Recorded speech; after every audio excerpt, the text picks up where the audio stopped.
Welcome, everyone, to another edition of Gridiron Gallery. I'm your host, Zach Kyleman, in as always. Today we have another very special guest joining the show, one that many of you St. Louis Battlehawk fans might remember fondly for scoring one of the most iconic touchdowns in XFL history, and for hopefully many more to come elsewhere. It is Joe Powell joining us today. Joe, happy that you joined the show. Really, I appreciate you taking the time out to be on here. How are you holding up, man? How's it going for you? No problem. I appreciate you having me. But everything been good. Just trying to figure things out during this pandemic that's going on as far as with life and future football career. But other than that, everything's been fine with me and my family. And thankfully, ain't nobody been exposed with the coronavirus. So that's a blessing right there. So, just taking it day by day, seeing how life is going to move forward. Yeah, thank goodness. I'm glad to hear your family's doing well. Glad you've been able to, hang on. And, we're definitely going to get into plenty of your football adventures. And we'll also touch on, of course, what your path is moving forward. Because I'm quite curious. And, of course, I think many people are curious, too, where you're going to be heading come next year. And, of course, you have options, as we have seen. Let's get things started. Every player I've brought on here, I always like to hear about their story, their upbringing into football, what got them into the sport in the first place. I find that these stories of athletes themselves are very entertaining and can obviously have very different avenues for any different person. So, Joe, I got to ask you, where did your football journey begin? It started off in high school, my freshman year. I didn't play Little League or my last year of middle school. The year after that, that's when they brought middle school football in. So I didn't start playing football until my ninth grade year. It was me and one of my cousins. We was thinking about it. We was training for it all summer. And then we went out and tried out for the team. We made the team, and then that's how my football journey started. Oh, nice. When did you end up coming in contact, or what offers anything in between like that as you get going towards your college or junior college playtime? I had only one offer coming out of high school, and that was Virginia University of Lynchburg. And that was only because my grades wasn't the best. So, I only had one offer coming out of high school. I played wide receiver there for a year. And then that's when I had left there because I didn't like how the school was ran and things like that. So that's when I took the JUCO route. Went to New York. I went to 2 junior colleges within probably 3 to 4 months. The first college I went to was ASA Junior College. That was in Brooklyn. Yeah, that was in Brooklyn, New York, and then that's when I had left there and went to Globe Tech, and that was in Manhattan. And that's how my college journey was. And I had to leave there in December of 2013. Yeah, I left there in December 2013, and that's when my college journey ended. Wow. All right. I actually did not know about the your first junior college experience. I knew about Globe Institute of Technology at least, so I appreciate appreciate filling in there. So you played on the junior college level, which I don't think as many football fans know about. I know that there's plenty of colleges that have a football team on the lower levels. Everyone I think knows D2 or NAIA schools as well. What is the jump from a junior college setting of football, whether it's maybe just the atmosphere of the fans or just the style and talent of play, going to something like, say, more of the upper minor league or, higher levels of football that you jumped into when you, say, went into arena football?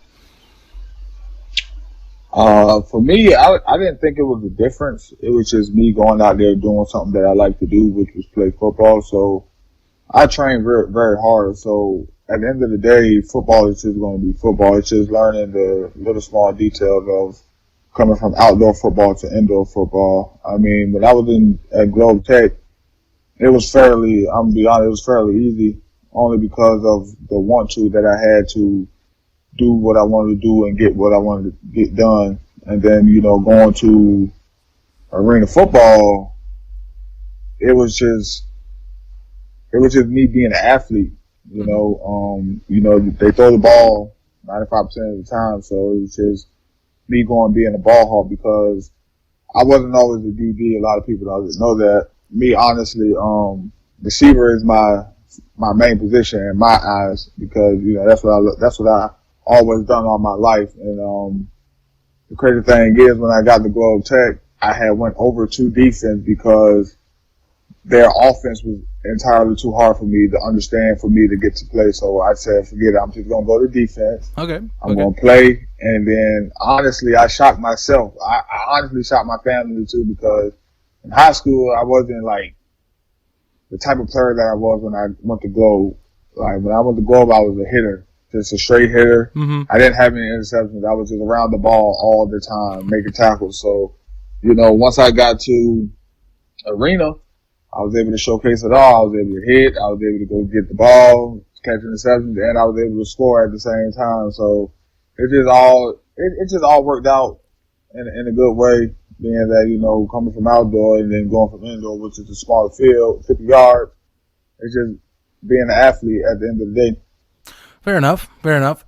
And you did kind of segue into one of my questions I wanted to ask was, what are the adjustments for the indoor game as the outdoor game for yourself, specifically on the defensive side of the ball? That's one side I think that, with a higher scoring, I feel that's something you have to adjust to. It's saying, like, reset yourself mentally for a play. I don't know if you experienced that or maybe anything else that you had that you noticed beyond what you just mentioned. Well, as far as for indoor defensively, like as a DB, you're going to get scored on. It's arena football. It's 3 DBs and it's 3 wide receivers, so you're going to get scored on. So you really have to have a short-term memory to the point where, like, okay, I got scored on next play, because you never know. They could get an onside kick and recover, and then we back on the field right then and there. So you just can't dwell on you getting scored on, because then you're going to be beating yourself down mentally. And that was just the difference with defense and arena. Is just, the game is a lot quicker. The angles is different. You just got to understand the little small details within arena football, as far as where you lined up at, how you're lined up, and just the way that the team want to attack you, knowing that there's not a lot of things that you could do indoor, so it's going to be easier for offenses to study your game, as far as if you're going against a veteran quarterback or great coaches. So just got to nitpick what you do, what's your strengths and weaknesses, and take advantage of it. Right. Yeah. I mean, that's obviously, that is something that you have to consider, I think, or that I've noticed, especially when it comes to some other players, or, you switching positions in particular, and I don't think many people realize that you were a receiver. I mean, many of us, at least in the lower level football communities, definitely know you as a defensive positioned player in particular, strong safety, defensive back, but I can understand that change or move to, fit a need. Focusing on kind of just after your arena days, your first stint in arena leagues, you did finally end up on an NFL roster, rosters at one point between 2016 and 17.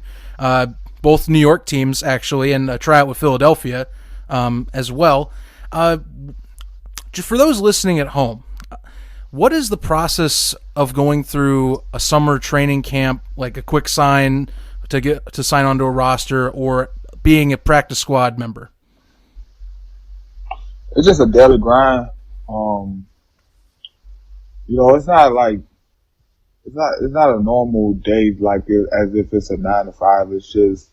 It's a constant grind. Even when you're done at the day at the facility, you still have to study. You still have to do the little things, not just on the field or at the facility, but when nobody's watching. And it was tough, coming from no big college experience, and then I'm just, jumping into the NFL, and it was an honor and a blessing to be there. But the ground was different.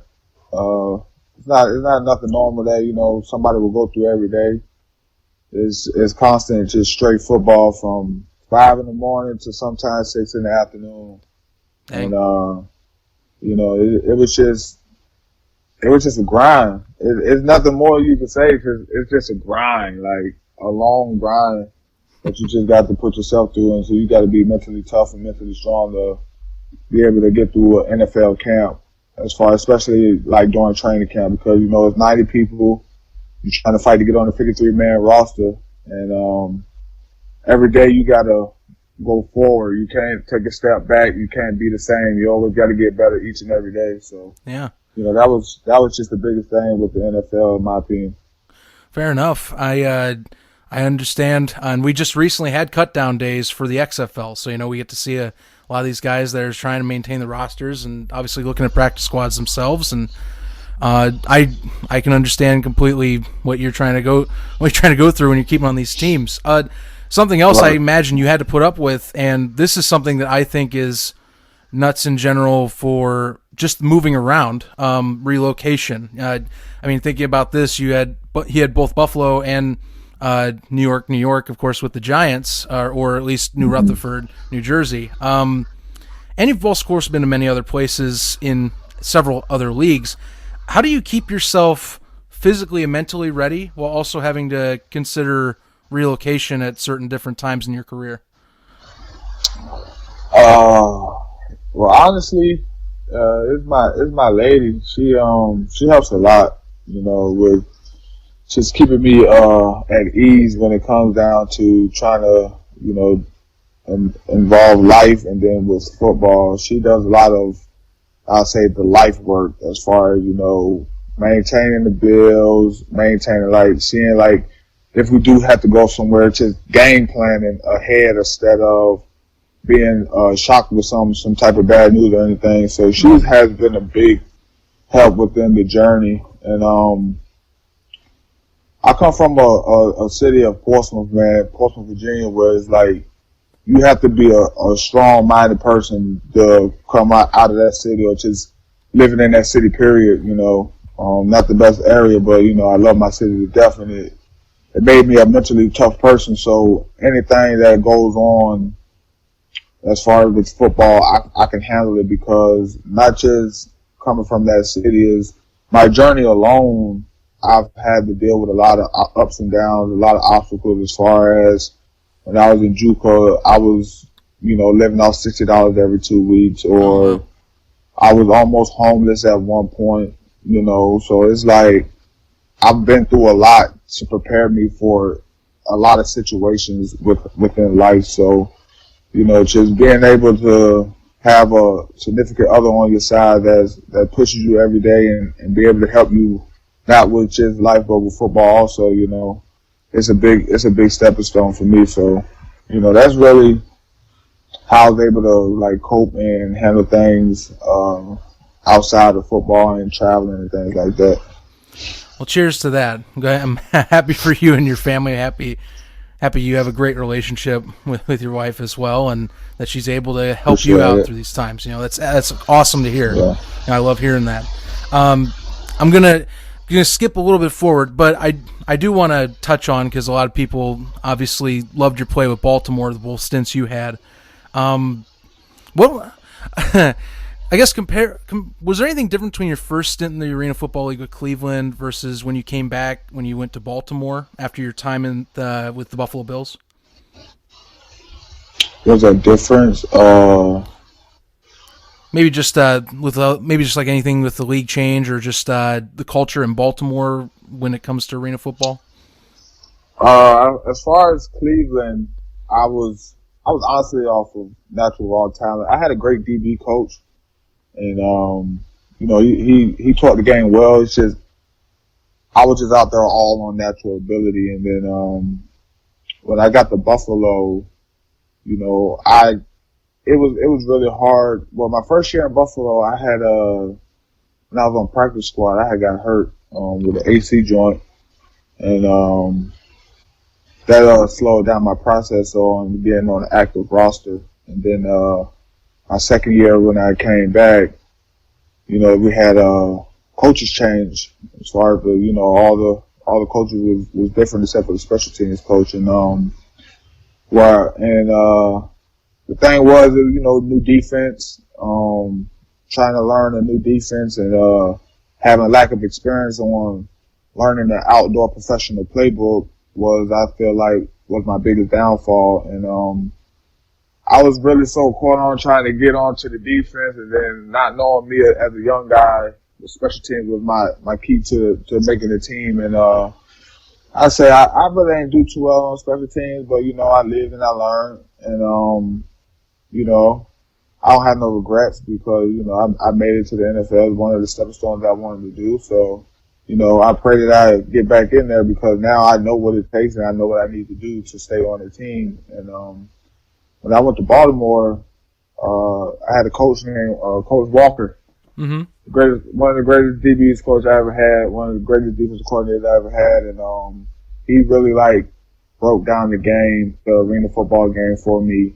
And if you could tell from Cleveland to Baltimore, I was a totally different player, not just athletically, but mentally. You'll be able to tell I was a totally different player on the type of plays that I used to make, and just the things that I was able to do. And I feel like that was the biggest between Cleveland and Baltimore was me actually knowing the game, not just out there off of raw talent and out there making plays, actually knowing what's going on, how they're going to attack me, and being able to make plays. That was about it. Well, yeah, with the position changes, I imagine you definitely would have to take a bit more to start rolling into not just obviously talent, but then the mechanics and understanding of it too. So yeah. I can completely understand that. And obviously, arena football is great leagues, at least for the arena indoor scene for passing in particular, and understanding some of the concepts there, I imagine. And you took those to the Alliance of American Football. Now, you were played on the Birmingham Iron. You did have a decent role as defensive back there. You're a consistent contributor on there as well. When I bring up the Alliance of American Football, what is the first thing that comes to your mind? I know a lot of people have words on the league at this point. It's been a year, but I mean, what comes to mind when the league's name is brought up? Whenever you hear it, they shut down on us. Well, basically, they kicked us to the curb, man. That was like one of the toughest breakups that I feel like I've had with anything. And it was going really good. Last game we just made the playoffs, and then next day they're saying we shut down. And I honestly felt like it was a good league in the making. And it was a good league to me, and I feel like the thing I missed the most is the brothers that I was on the team with. Being able to build relationships with different people from different backgrounds, and being able to just do what you love. Mm-hmm. And that's all I have to say about the AAF. And they shut down on us, man. That's it. Yeah, fair enough. Now, It's funny. I've mentioned moving around. What did it take to move down to Birmingham for you? Honestly, it didn't take a lot because when I first went down there, I don't think a lot of people know this here, but we did camp in San Antonio, I believe it was. Mm-hmm. And honestly, they had cut me, and they brought me back the first game, 2 days before the first game of the season. Mm-hmm. And I had went down there by myself because, we was living in Maryland or whatnot, after the arena season. And I went down there by myself, and they bought me a plane ticket and everything, brought me back down there. Didn't play the first game, but after that I was rolling. And that's when my lady and my son had came, I think probably a couple weeks later. And they had moved down with me, and then they stayed until the shutdown, and that's when we moved back to Baltimore. Came back to Baltimore. Yeah. Hey, worked out for the best after all, at least. Even it worked out, man. It's all God's timing, man. God's good. So understand. What's your favorite memory of the Birmingham community, or any home games that you played over there at, say, Legion Field? Memories. Well, I'm gonna be honest with you. Where we played at was not the best area. We was inside the ghetto. Oh. But we barely was like out there in that community, and just being able to strap up with your brothers and being able to practice and be with your brothers every day. The games that I've made an impact on, as far as coming in, playing my role at a high level. I was more like a second and long, third down type of guy who would come in the dime package and just making a play for my team. Get the team hyped. Come in, make a big hit or whatnot, and just embracing the moments every time I was able to step on the field, because like I said before, I was cut. And I was, fortunate enough to get back on the same team that I was on. So it was just like, you turn off the switch, you can turn back on the switch for me. So, that's what it was for me. And that's what I enjoyed the most, being able to come back, being with the guys that I was grinding with during camp, and be able to come back and, earn their trust again and show them the type of guy that I was. Yeah. Well, and you got more tape for yourself as well, at least. Again, the league didn't end exactly on the best terms, and I know many of us, fan-wise, player-wise, that I've talked to, not exactly have been the best kindest words, but I understand why. And, of course, you did go back to Baltimore, as you mentioned. And then, well, here we are. We arrive at your process getting into the XFL, which I haven't had the chance to really touch on this, but was there any difference with the XFL training camp compared to, say, other ones that you've had, like in the NFL or like the AAF? What was the draft process like for you, maybe in particular? I'm gonna be honest. I didn't really think I was going to get drafted, only because during all the showcases and things I was in arena season, so everybody was always asking me, was I going to any other showcase, and I'm like, no, I feel confident enough in the film that I was putting up, and I was confident enough in my AAF film, because, a lot of the coaches was in that league also. So, I was real confident within myself, and, I was having a great season in Baltimore. So, my agent was using that film, sending it over to coaches, sending it over to owners and things like that. So the training camp was a grind, it was a real grind. It's no different than an NFL training camp. It's all the same, in my opinion. It was a professional training camp, and like I said before, you just gotta keep growing day by day. Can't take no steps back. Can't look back. You just gotta keep pushing forward. No matter how you're feeling, even if you're sore, you got any tweaks, you gotta get through it. And I enjoyed the process, and I say all the training camps was the same. I didn't really get to finish the AAF training camp. I was there for like a week and a half, 2 weeks, and they let me go. So as far as NFL and XFL, for me, it's the same type of process, the same type of approach you have to take to get better day by day, and just be a quick, fast learner. Fair enough.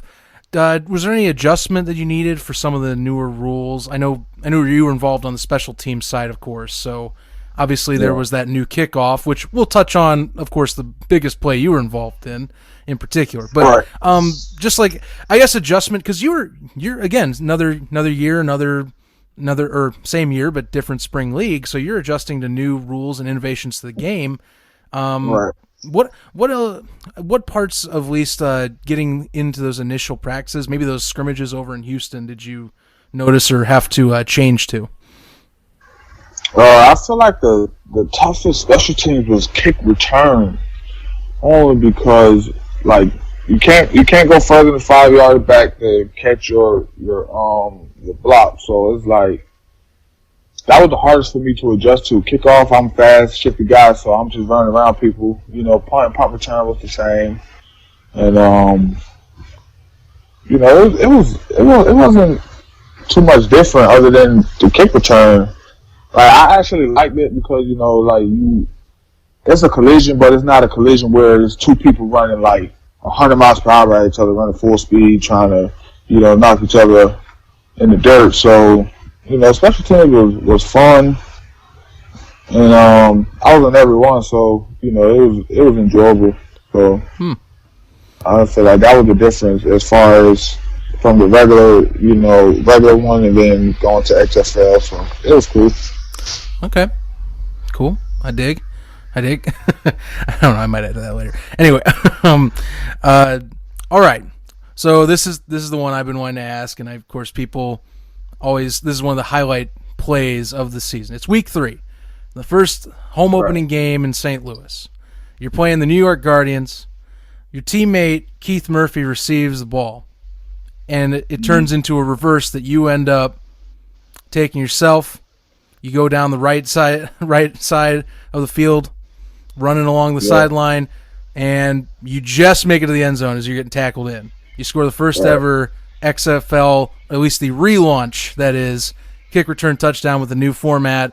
Articles are made and published about how this is innovational, and this could, of course, be in the NFL. Before this ever happens, you already mentioned that you were adjusting to, of course, the kick returns themselves. At what point did the coaching staff, at least Jonathan Hayes and his coaching staff, and their special teams unit, decide that we're going to at least try and attempt a reverse on this play? Or when did you first practice it?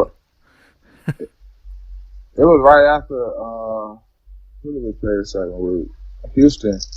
That the next week we came in, we was in special team meeting, and the coach said, "Joe Powell, we got something special for you."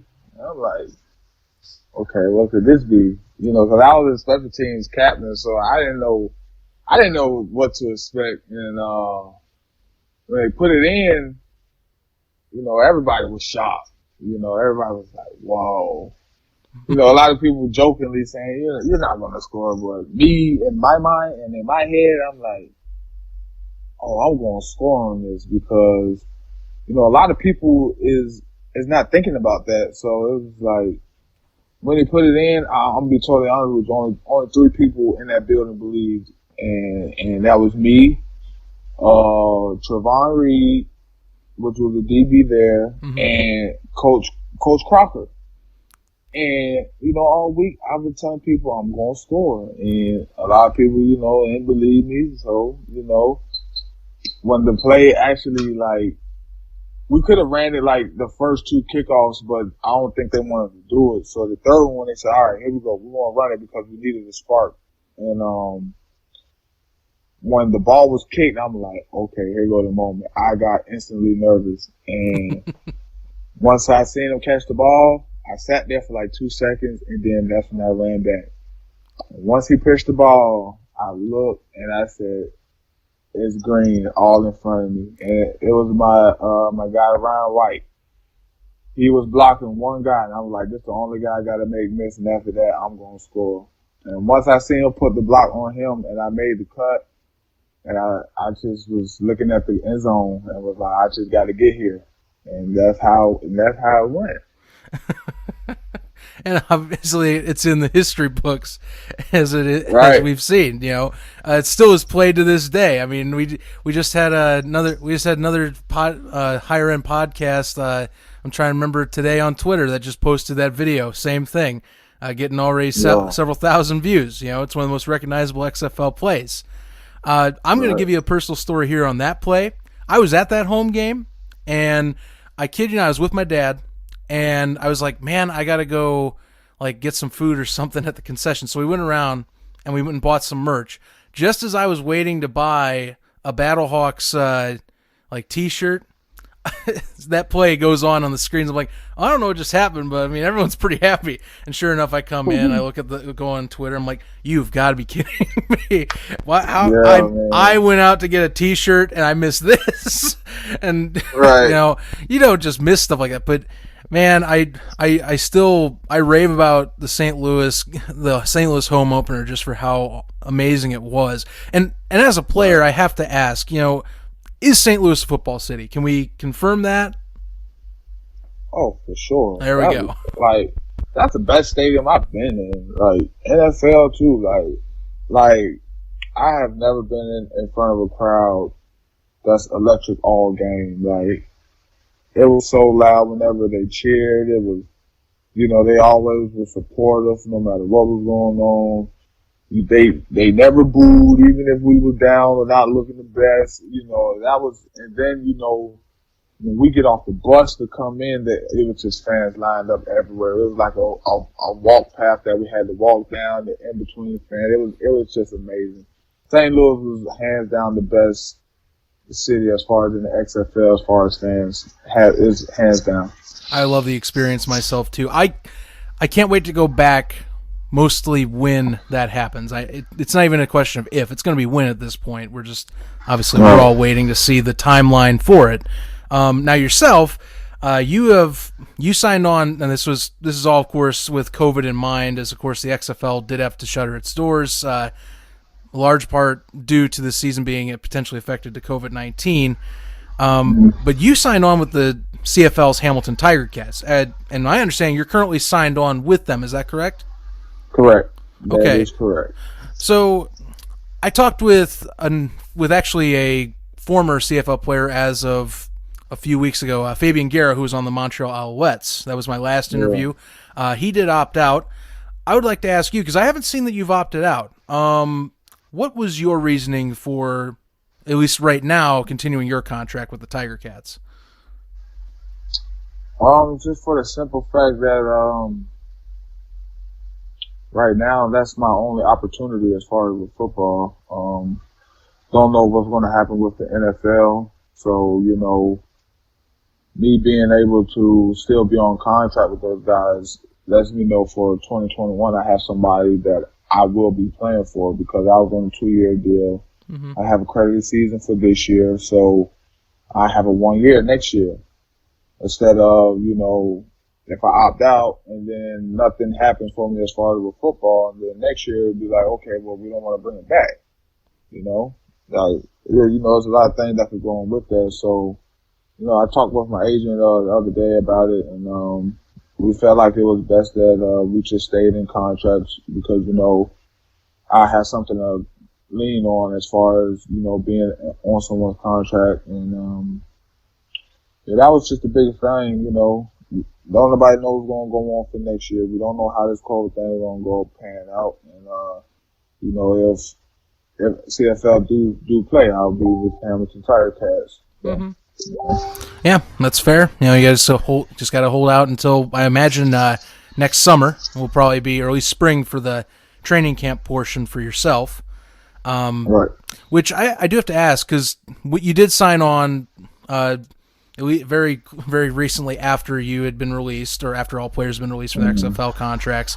How far into the process of adjusting to the CFL form of play were you before the league kind of said we need to put this on pause? I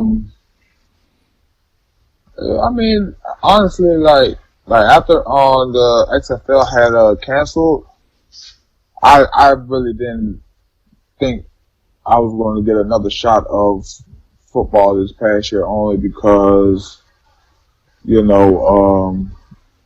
I didn't play as much on defense. I mean, I played a lot on special teams, but it was not like a lot of film that I had for myself as far as being able to get on the NFL roster. And I didn't think I was going to just wind up on a CFL team. It was just my agent called me one day and said, Hamilton Tiger Cats want to sign you to a contract. No workout, they want to sign you. And I was shocked, because it's like, wow, because, that was my second option as far as if You know, if I don't make it in the NFL after my first time being in there, CFL is going to be my next option anyway. So, yeah, that was just the process as far as getting to the Tiger Cats. I feel like it was just all off of my agent working for me, and just throwing my name out there to the team, throwing my film out there on whatever film he had from me, and just taking me to the next step. Not bad. I assume you plan on moving to Canada for next year? Yeah, that's what it's looking like. Me and my lady was looking for places up there these past couple months. I'm trying to see, where we'll be able to live, where we'll be able to stay. We all got our passports, so, just looking forward to 2021, see what it has in store for everyone. Hey, I'm just looking forward to a normal football season anymore for any of these leagues. And I mean, I'm more interested in CFL, so I'll be of course following you next year and the Tiger Cats when you guys hit the field. Sir. So I'm looking forward to that as well. Joe, again, I want to thank you for coming on. I appreciate you sharing your story, and talking just any of the places you've been. Like I said, it's amazing how much you've traveled in such a short time and how many leagues you've been in such a quick span, and how you built yourself from just a junior college level all the way up to you've been to the NFL, you've been to these other leagues, so it's impressive. Before we part ways for this evening, you have anything to say? I'll give you a minute here. If you want to promote maybe social media, just say hi to the family or any of your fans that you have had in any leagues you've been. Just a little bit of time for yourself here on this podcast for anything you want to discuss. I really ain't got too much to say. I just want to thank every opportunity that I've been presented as far as with these pro teams and organizations. And I just want to thank everyone that believed in me. Also, I want to thank God for, giving me the opportunity to do what I love and keeping me safe and sound and keeping my family safe and sound. And I just pray that everyone just get through the pandemic and stay safe and just be blessed and humble. That's really about it, man. I appreciate you having me on your show too. Hey, it's no problem. I'm glad that we had this discussion. I've been looking to try and hook up with you, and I'm glad that we got this done. It's been a pleasure, Joe. I thank you very much. And be sure to follow Joe if you can. I know you have a Twitter, right? What's your Twitter handle? I don't have Twitter. Oh, you do not have Twitter? I have Facebook and Instagram. Okay. I misread. It must have been a different Joe Powell that I must have found on Twitter. So I will. It might be an old page. I don't know. I haven't had Twitter in like years. Okay. Years. Hey, fair enough. Look for him up on especially Facebook and Instagram. You can find him on there. Otherwise, just keep an eye out. He'll be on the Hamilton Tiger Cats, as you heard, come 2021. So there are places you can watch CFL football, and especially Hamilton as well when we get to that point. And then just for myself, as you may know, follow me on Facebook, Instagram, Twitter, all at ZK Podcast for any, of course, updates and future podcasts like we are doing right now. And honestly, this is going to be about it for the show. Again, Joe, thank you for coming on. Much appreciated. Hopefully maybe we can even hook up again in the future. I'd love to hear some stories of your CFL venture as well. In particular, I just want to get to know more about the CFL in general too, so should be fun. Yes, sir. But until next time, guys, thanks for tuning in. We both appreciate it, and stay tuned.